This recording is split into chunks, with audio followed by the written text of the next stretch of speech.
Vamos a ir.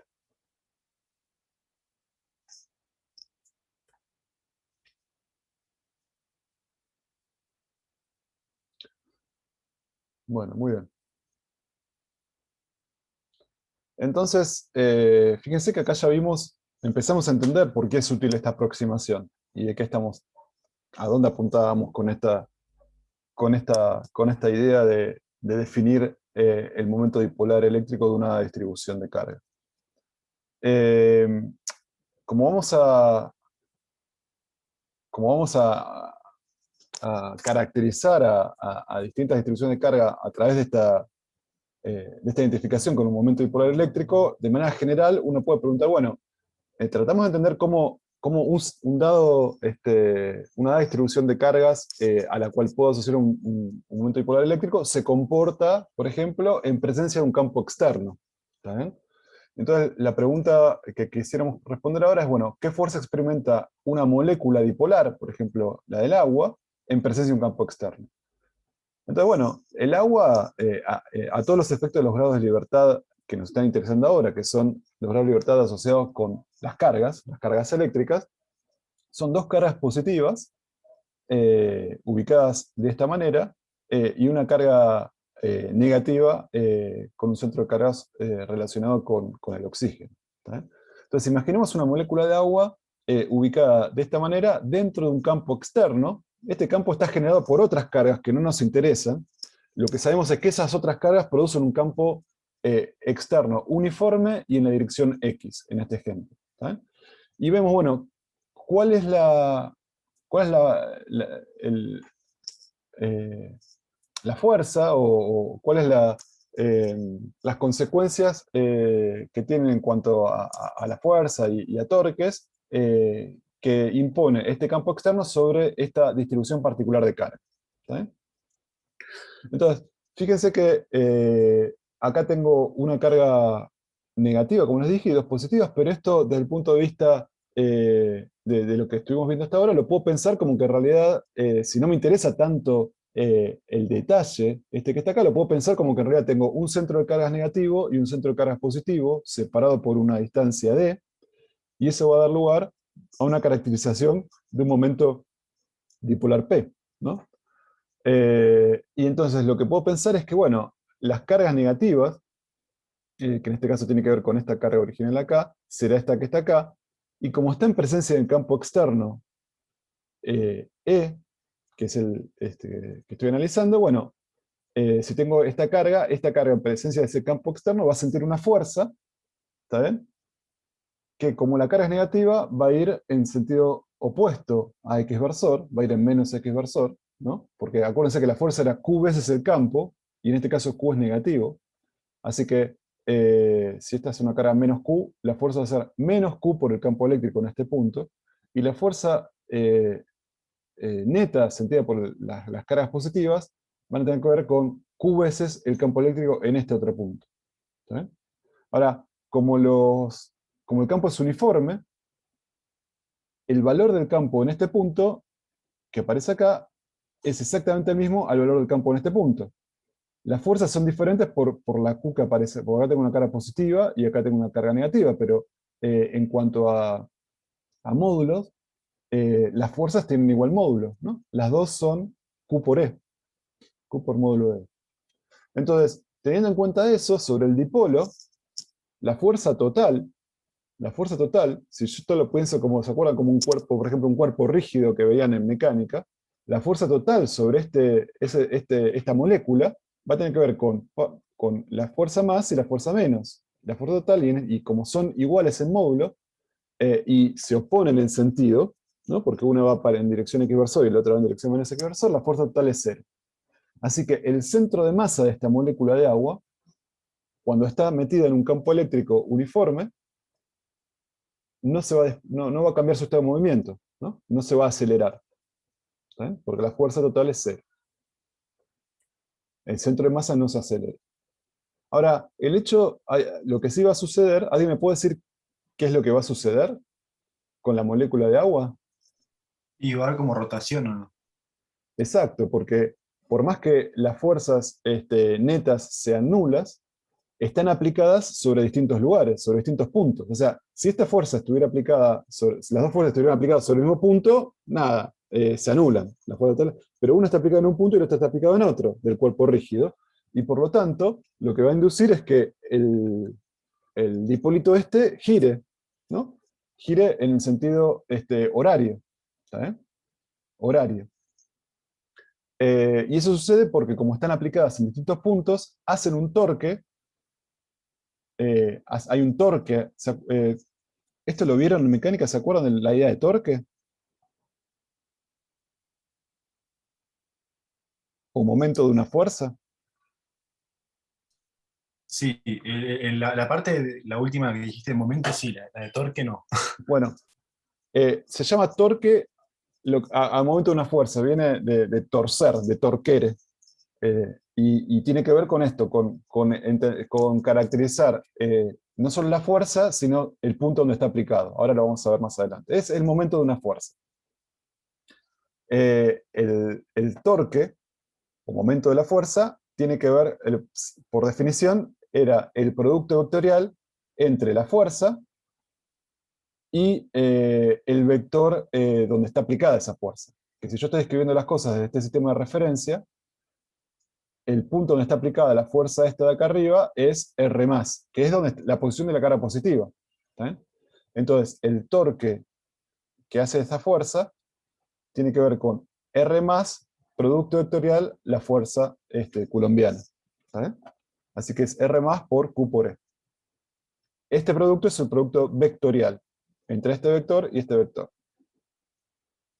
Ahora, el producto vectorial, entonces fíjense que es esta distancia va a aparecer, y lo único que voy a hacer acá es multiplicar, bueno, el Q que es un número, lo pongo para este lado, ¿no? Es lo mismo, eso. Y voy a multiplicar y dividir por 2. Voy a multiplicar y dividir por 2. ¿Y por qué hago eso? ¿Por qué maldad hago eso? Porque, fíjense que acá va a aparecer 2R+, o sea, no esta distancia, sino 2 veces esta distancia que va a tener que ver con la separación entre las cargas. ¿Está? Por ahora es esto que está acá. Lo hago para que acá arriba entonces aparezca 2Q por R+, que justamente es el vector dipolar eléctrico de esta configuración, ¿no? La separación es 2R+, multiplicado por Q, me da el momento dipolar de esta distribución. Y entonces vemos que en la expresión del campo del torque de esa fuerza aparece el momento dipolar de la distribución multiplicado vectorialmente por el campo eléctrico externo, dividido 2.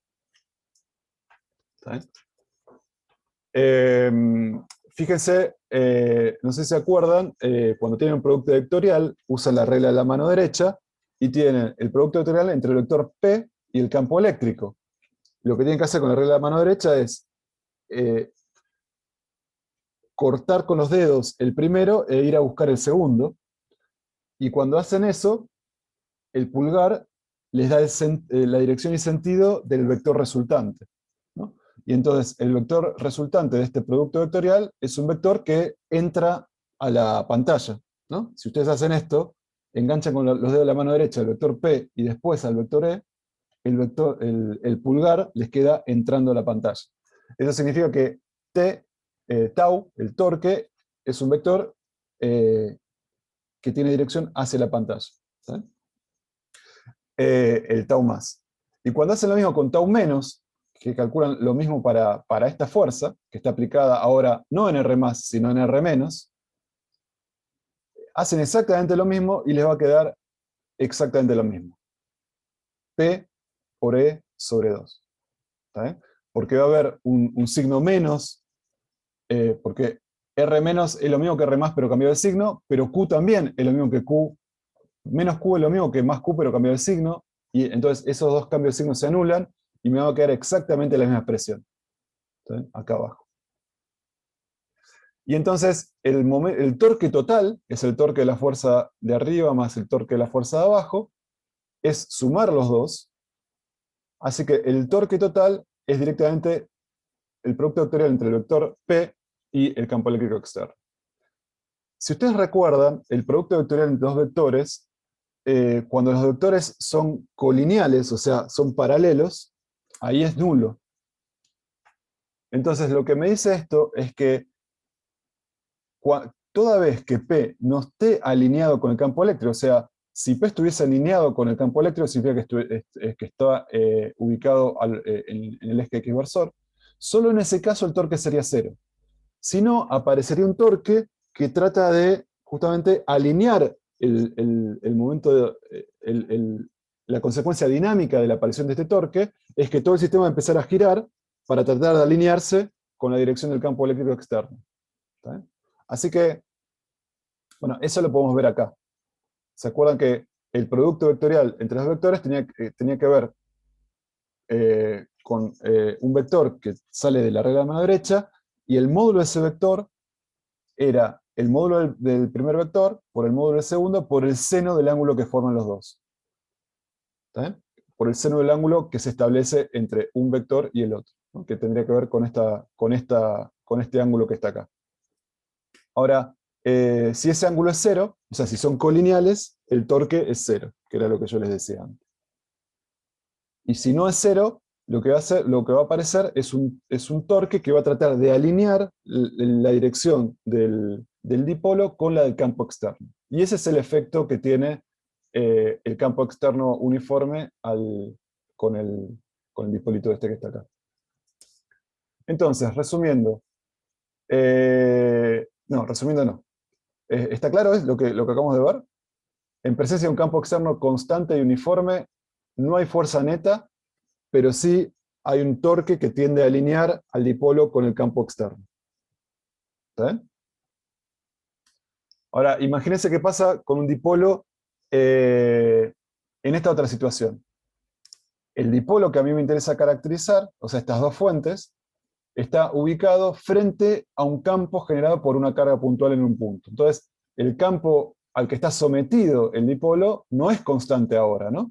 Porque el campo en este punto, por ejemplo, es más intenso que el campo en este punto, porque este punto está más cercano a la fuente que lo origina, Q', que este otro que está acá. Entonces, en esta situación, cuando un dipolo está inmerso en un campo externo no homogéneo, la fuerza que siente, ahora no se van a compensar las fuerzas esta que está acá con las fuerzas esta que está acá, porque la fuerza negativa sobre la carga negativa va a ser más intensa que la fuerza sobre la carga positiva. Ven que acá las flechitas negras chiquititas ilustran esa situación. Así que esto va a ser distinto de cero, y de hecho va a haber una fuerza neta que ¿qué haga? Aparece una fuerza neta que en este caso en particular me pueden decir hacia dónde se produce una aceleración. Hacia la carga fuente, ¿no? Hacia la carga fuente, ¿no? Porque la fuerza atractiva resulta más intensa que la fuerza repulsiva. ¿Está bien? Y al mismo tiempo, cuando se empieza a mover para abajo, al mismo tiempo, fíjense que esta fuerza hace un torque con respecto a esta que hace un torque, y esta también hace un torque, y los dos tratan de vuelta, girar el dipolo para alinearlo con las líneas de campo. Entonces, en esta situación la dinámica va a ser que el dipolo se va a empezar a acercar hacia acá abajo, pero también va a empezar a alinearse con el campo externo. ¿Está bien? Pues va a aparecer lo mismo, va a aparecer un torque total que lo va a tratar de alinear con el campo externo. ¿Está bien?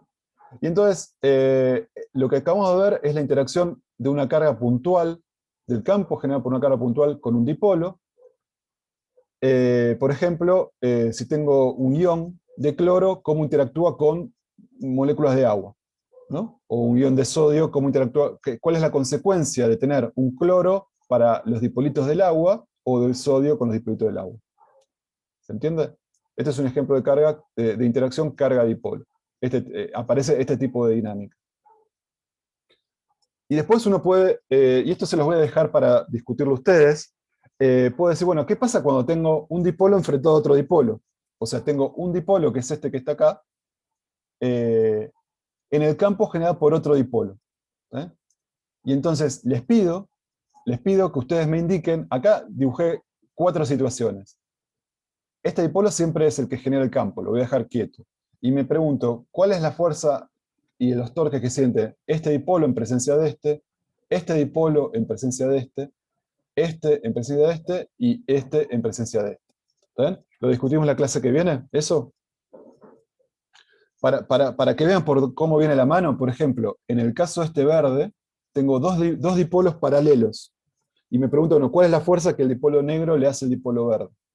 Bueno, para eso tengo que tener en consideración las líneas de campo que me van a ayudar a imaginar cómo es el campo externo sobre estas cargas, generadas por estas, y razonar como si tuviese 2 cargas en ese campo. Entonces, fíjense, la carga positiva va a sentir una fuerza que va a tener que ver con esta dirección, ¿no? Porque justo en esta dirección, donde está esta carga positiva, el campo tangente ST que está acá, el campo en esta dirección, donde está la carga negativa, va a ir para abajo, pero como la carga es negativa, la fuerza va a ser para arriba. Así que el efecto va a ser que sobre la carga positiva actúa esta fuerza, sobre la carga negativa actúa esta fuerza, las componentes verticales se van a anular y va a haber una resultante que va a tender a que los dipolos se alejen, ¿no? Listo, no voy a decir nada más. Les pido entonces que ustedes vayan pensando, lo charlamos la vez que viene, cómo es la interacción de este dipolo central con estos 4 dipolitos que les dibujé acá. ¿Está bien? Bueno, y otra cosa que les dejo es, sigan este link, esto lo discutimos también en la clase que viene, sigan este link y tratemos de entender entonces cómo funciona un horno microondas. Con lo que acabamos de ver, van a ver que ustedes tienen los ingredientes para entender los rudimentos de qué es lo que está pasando cuando metemos algo en el horno microondas. ¿Está bien? Lo discutimos los 5 primeros minutos de la clase que viene. ¿Está bien? Dale. Dale. Bueno. En lo que me queda esta clase, entonces quisiera avanzar sobre lo siguiente. Estuvimos viendo, básicamente, nos interesó caracterizar cuál era el campo eléctrico generado por una dada distribución de carga, ¿no? Hablamos de distribuciones muy simples, como tener una única carga, y el campo eléctrico era radial. Hoy ya les habíamos mostrado la distribución de un cable, esto también es válido para un plano cargado uniformemente, y en ese caso las líneas de campo generadas tienen la simetría siempre de las fuentes, por lo tanto en este caso van a tener esta pinta las líneas de campo, y hoy probamos, estuvimos analizando el campo eléctrico generado por un dipolo ideal, ¿no? que tiene esta pinta, que está acá. Todo esto viene de lo de siempre, de la definición de campo eléctrico, y de tratar de entender cómo interactúan las fuentes con una carga de prueba que las pongo en distintos lados en presencia de esa fuente.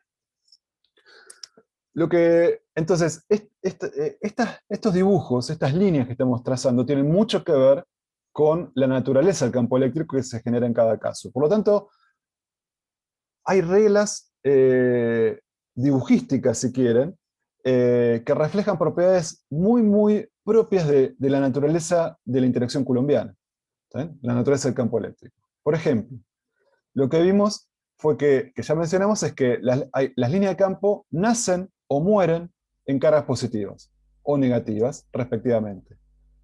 Mejor dicho, las líneas de campo nacen en cargas positivas, mueren en cargas negativas, y también lo pueden hacer en el infinito. Por ejemplo, esta línea de campo que van acá termina en el infinito. En ese sentido, decimos que mueren en el infinito. Si esta carga fuese negativa, todas las líneas irían a converger a ese punto, decimos que mueren en ese punto, y provienen, o sea, nacen desde el infinito. Perfecto. Bueno, estas son reglas básicas que ya empezamos a analizar. Había otras propiedades que yo les había dicho. Bueno, fíjense que las zonas de densidades más altas de líneas de campo son donde uno espera que el campo sea más grande, porque reflejan el hecho de que, dado que las líneas nacen o mueren donde hay cargas, donde tengo más densidad de cargas salientes o entrantes es porque estoy cerca o de una carga positiva o de una carga negativa, y por lo tanto espero que los campos ahí sean intensos, ¿no? porque las distancias a las fuentes van a ser muy cortitas, ¿no? Lo que quería seguir ahora es tratar de mostrarles a ustedes más reglas relacionadas con estas líneas de campo que reflejan propiedades del campo eléctrico y que estaban escondidas, si quieren, en la ley de Coulomb, ¿no? Entonces, avancemos en ese sentido. Bueno, entonces les propongo lo siguiente. Empecemos con una configuración de cargas muy simple, que es una única carga, en el origen, si quieren. El campo, las líneas de campo, acá dibujé líneas de campo, y lo que voy a hacer es medio estrambótico al principio, pero créanme que lo hago para poner de manifiesto una propiedad estructural de los campos eléctricos. Entonces lo que voy a hacer es usar una superficie cerrada que envuelva a la carga que estoy analizando, ¿no? Y en este caso es esta que está acá. Esta es una superficie, es una esfera que está, en cuyo interior está la carga que estoy considerando como carga fuente. Entonces, lo que quiero hacerles notar es que el número de líneas que atraviesan la superficie cerrada, desde adentro hacia afuera, o sea, que salen al exterior, es un número mayor que 0. En ese sentido, parecería como que hay un flujo de algo. Si las líneas estas reflejaran algo que se está moviendo, habría un flujo de esa cantidad que se está moviendo desde adentro hacia afuera. ¿Ven? Hace un flujo hacia el exterior. Vamos a llamar ese flujo un flujo positivo. Claro que acá no hay nada que sale, ¿no? El campo vectorial es un campo, me habla del campo eléctrico, propiedad del campo eléctrico, no hay nada no hay partículas que salen, pero la idea de flujo permanece. Entonces, lo que podemos pensar es que en esta situación donde estoy encerrando esta carga positiva, hay un flujo de líneas de campo eléctrico positivo. Con eso quiere decir que tengo líneas que salen hacia afuera. Si tuviese una carga negativa, las líneas de campo convergerían hacia donde tengo la carga. Y en ese caso, si agarro una superficie y encierro la carga que estoy considerando como carga fuente, vemos que también hay un flujo neto, pero ahora son líneas que entran, las que son distintas de 0. Las que lo hacen un número mayor que 0. Entonces, hay un flujo hacia el interior, y vamos a llamar en este caso que el flujo es negativo, ¿no? Es un flujo del campo eléctrico negativo, en este caso. Es el flujo que atraviesa esta superficie que me inventé negativo. Con eso quiere decir que va hacia el interior. ¿Está bien? ¿Vamos bien por ahora? Sí, sí. Y otra cosa interesante es que si yo agarro cualquier fuente, no necesariamente una puntual, vamos con esta puntual, pero puede ser cualquiera, y considero superficies cerradas que no tengan en su interior ninguna carga, ¿está bien? Sucede una situación diferente a estas dos, y lo que veo es que el número de líneas que entran es igual al número de líneas que salen. ¿Está bien? Y entonces no hay un flujo neto que esté entrando o saliendo, porque todo lo que entra sale. ¿Está bien? Eso sucede, y fíjense que esto es una relación topológica muy fundamental, que me define adentro, que me diferencia adentro y afuera en situaciones donde el adentro encierra cargas o no encierra cargas. ¿Está bien? Entonces, en estas situaciones, el número de líneas, en estas situaciones no hay flujo neto. Entonces tengo flujo positivo cuando encierro carga positiva, tengo flujo negativo cuando encierro carga negativa, y tengo flujo nulo cuando no hay carga encerrada. ¿Está bien? Propiedades, por ahora. Pero lo que vemos es que existe una relación entre la carga encerrada por una superficie matemática que yo me invento, la pongo donde quiero y analizo qué pasa con el flujo. Existe una relación entre la carga encerrada por una superficie y el flujo del campo eléctrico que la atraviesa. ¿Está bien? Bueno, entonces, veamos por ejemplo esta situación. Yo tengo estas dos cargas, y fíjense que si elijo esta superficie, voy a tener, ¿ven que tiene flujo positivo o negativo? Positivo. Positivo.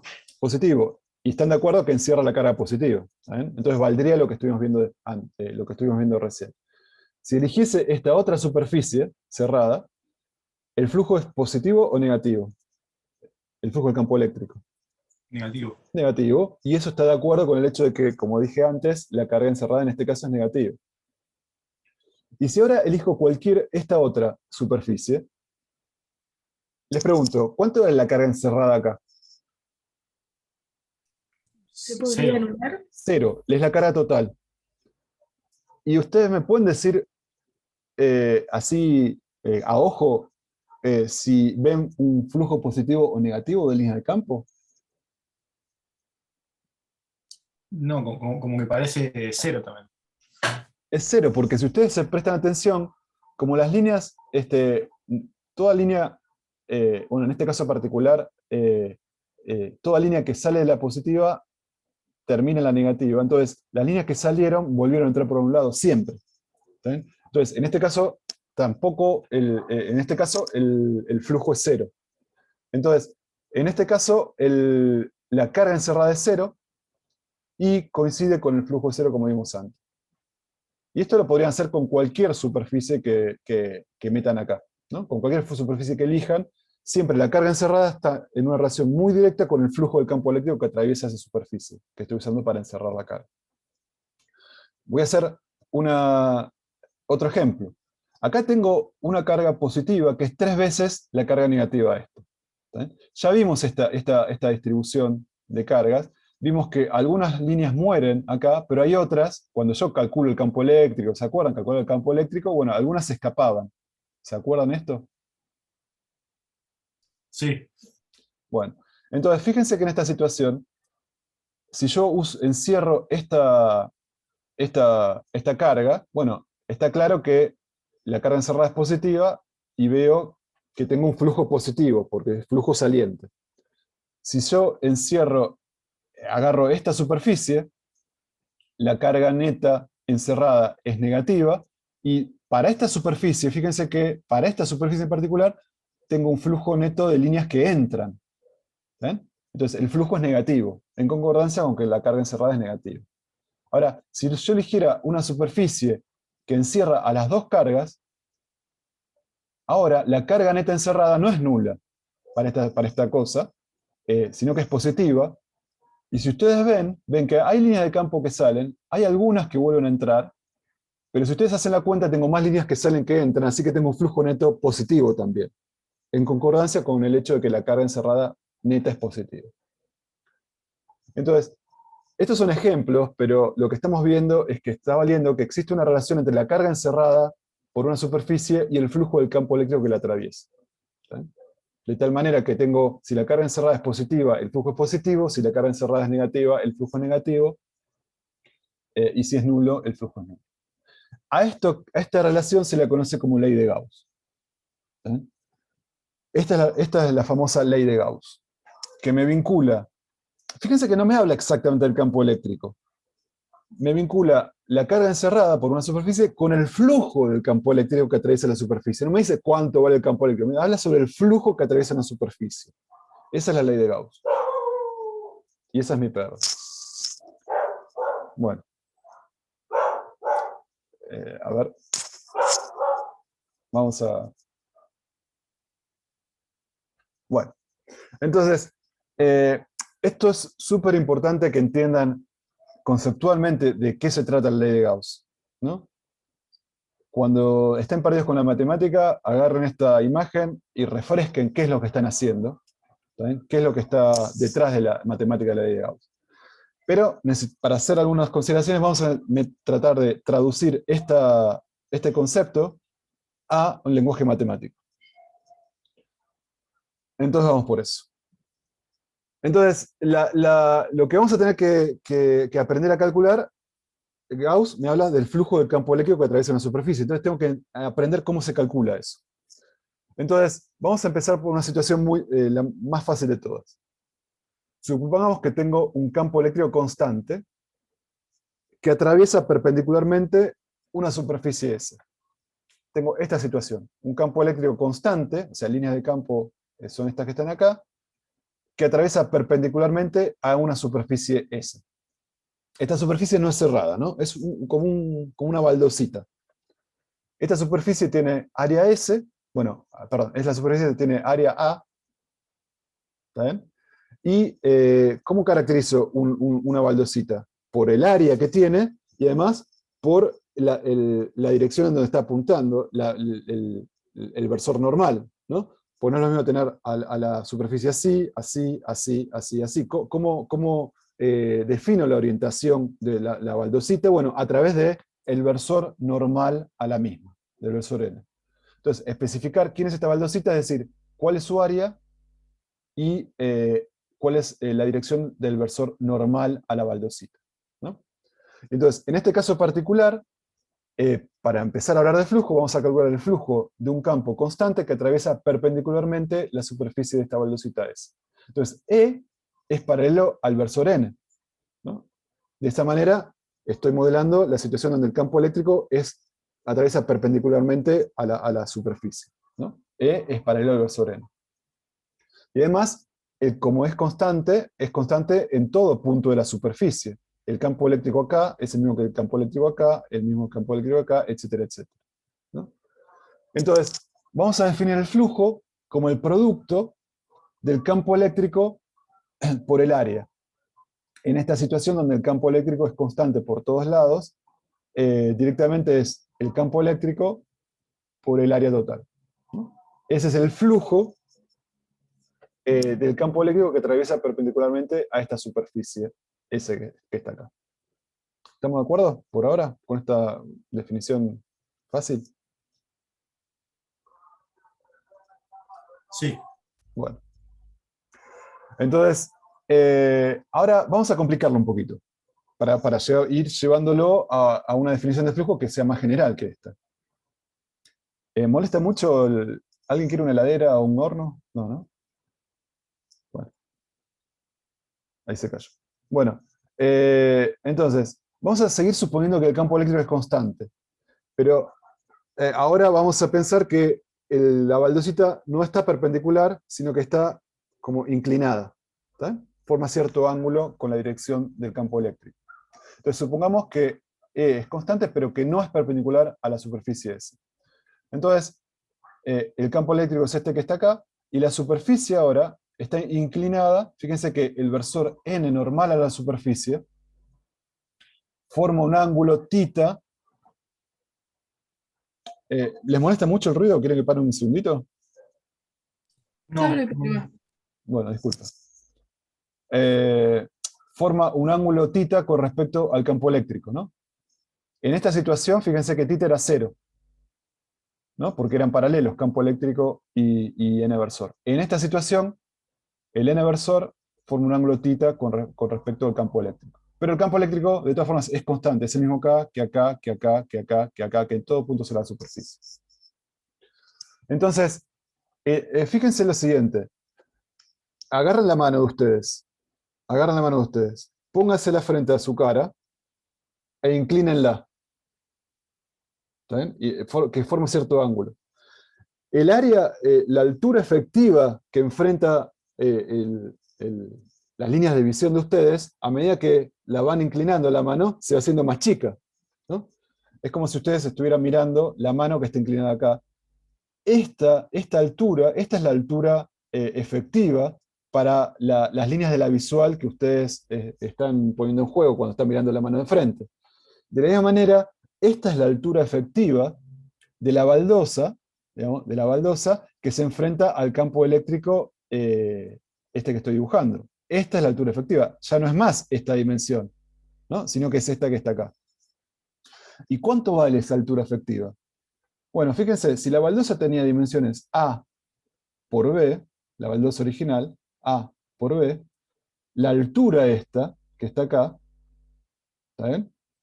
La altura esta que está acá, tiene que ver con la hipotenusa, que es, acá se me quedó un triángulo, recto acá abajo.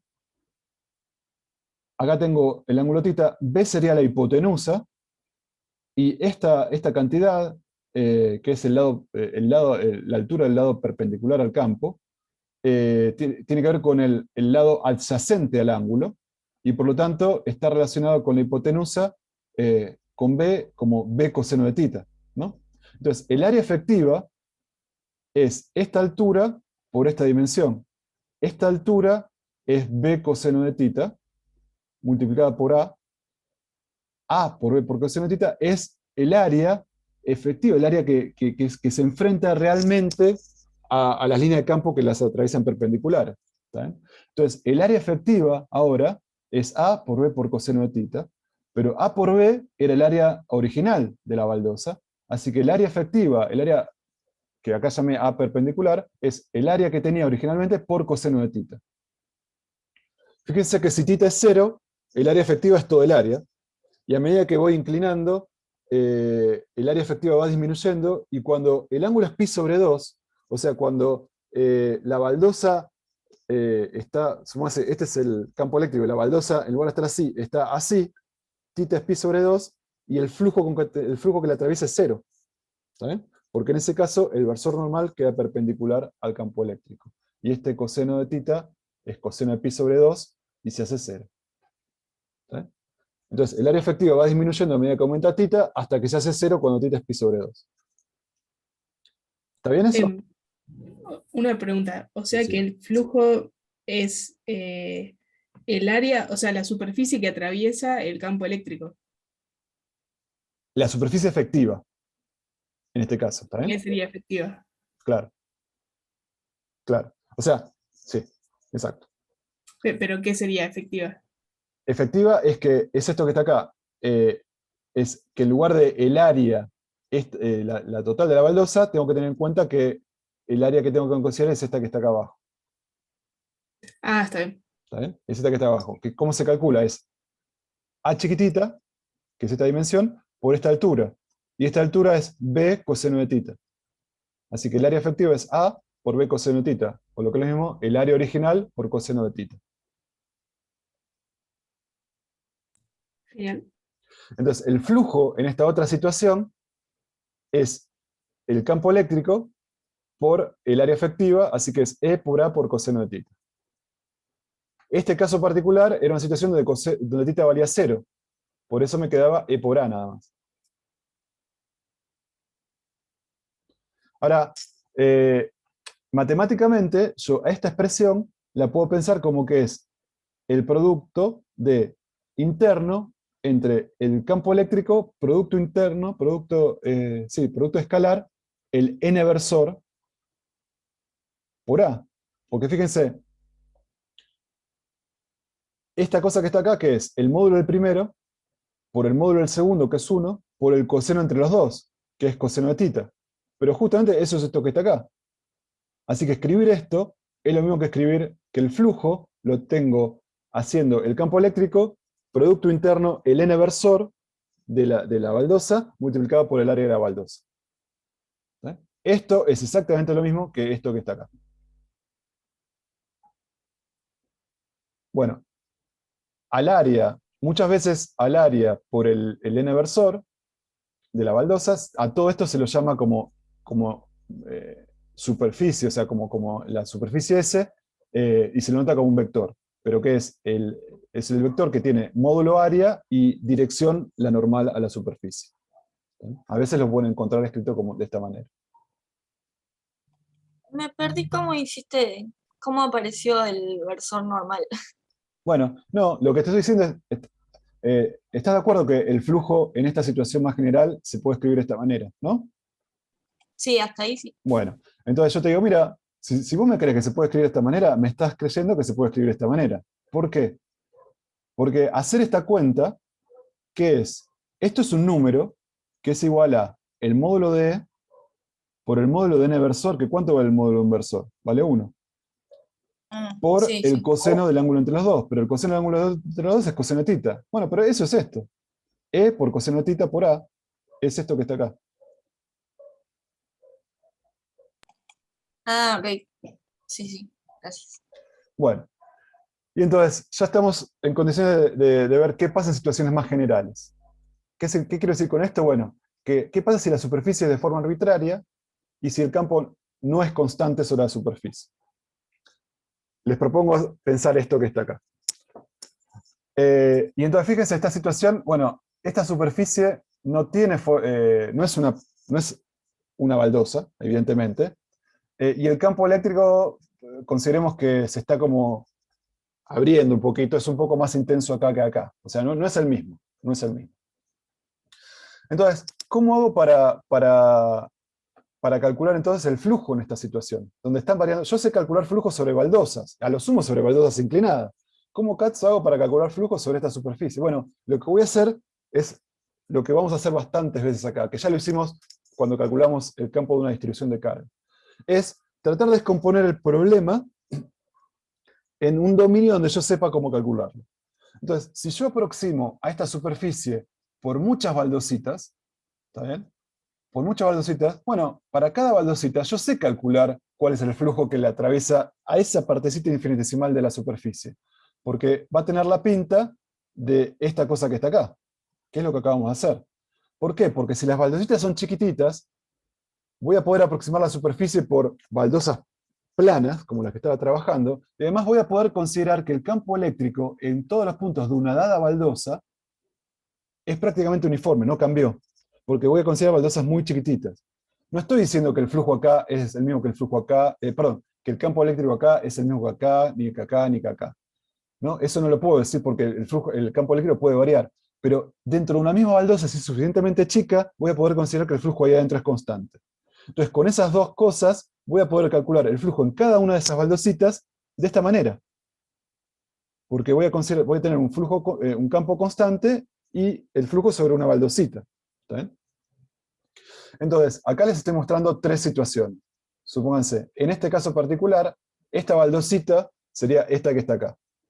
Cuando analizo el campo eléctrico que la atraviesa, sería este que está acá, y bueno, el n-versor de esa baldosita es este que está acá, forma un ángulo θ, ¿está bien? Y el flujo entonces va a tener que ver con el área de la baldosa, por cuánto vale el campo eléctrico por coseno de θ. ¿Está bien?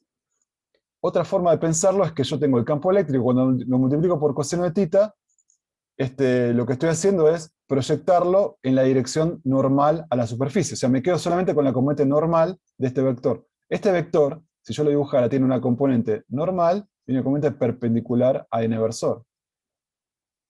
Lo que estoy haciendo cuando hago E coseno de θ es quedándome con la componente normal a la superficie.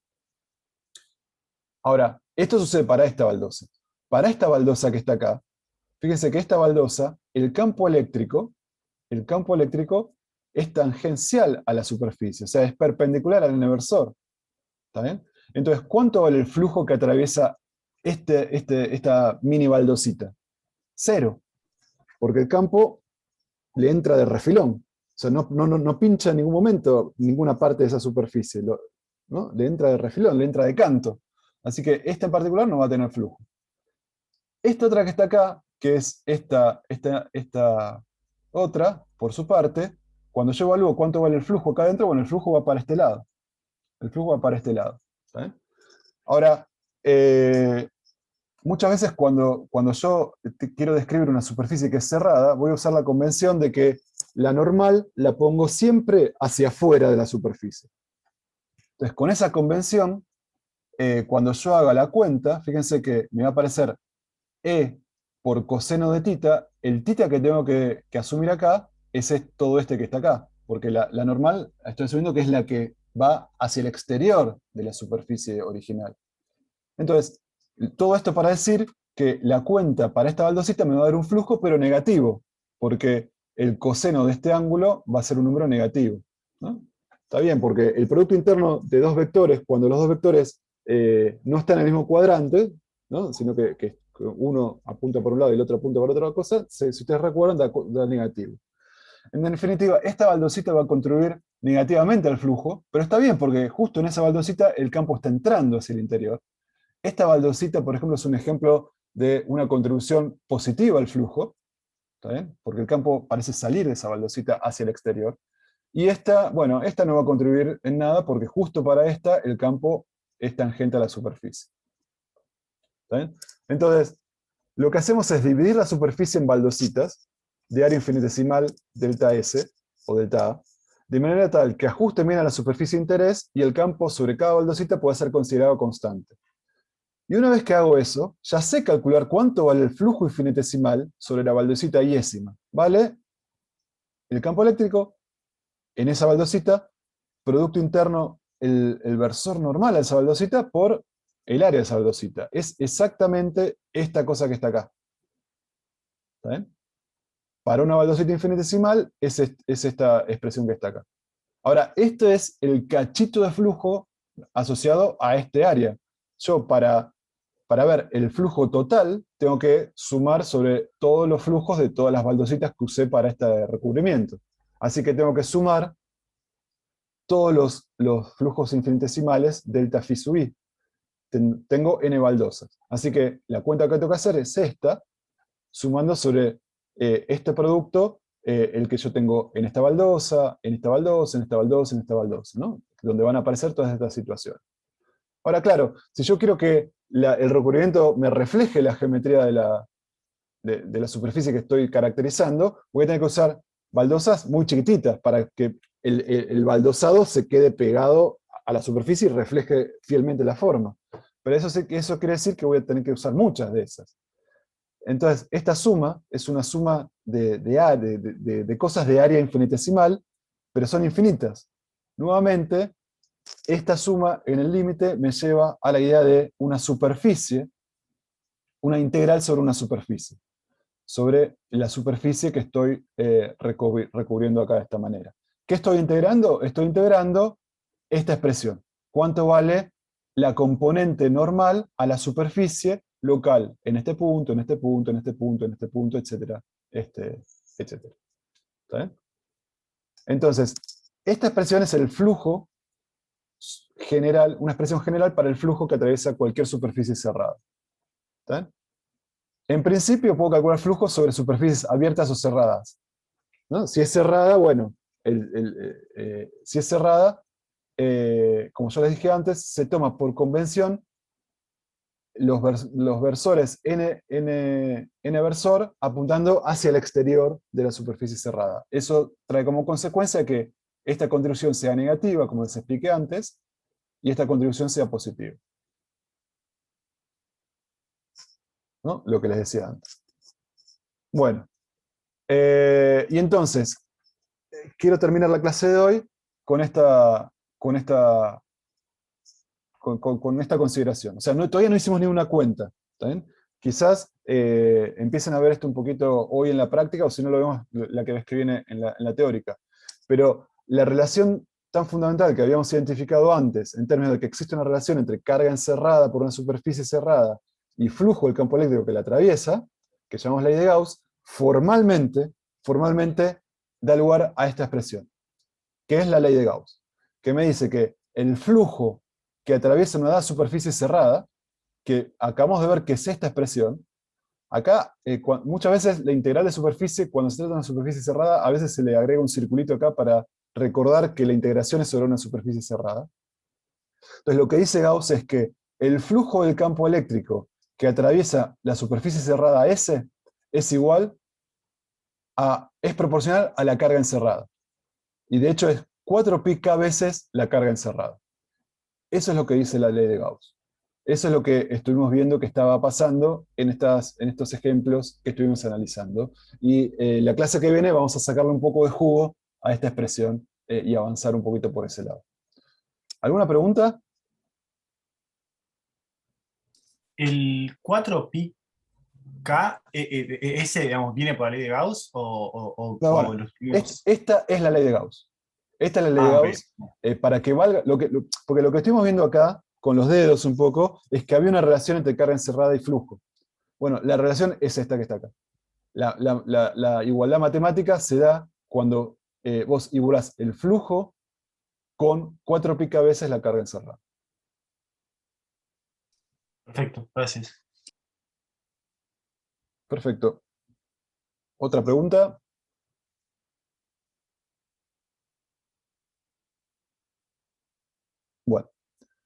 Bueno, muy bien. Nos vemos en la clase que viene. Hagan la tareita de los dipolos y de pensar cómo funciona un microondas. Y nos vemos en la clase que viene. Dale, gracias. Buenísimo, gracias. Gracias. Muy bien.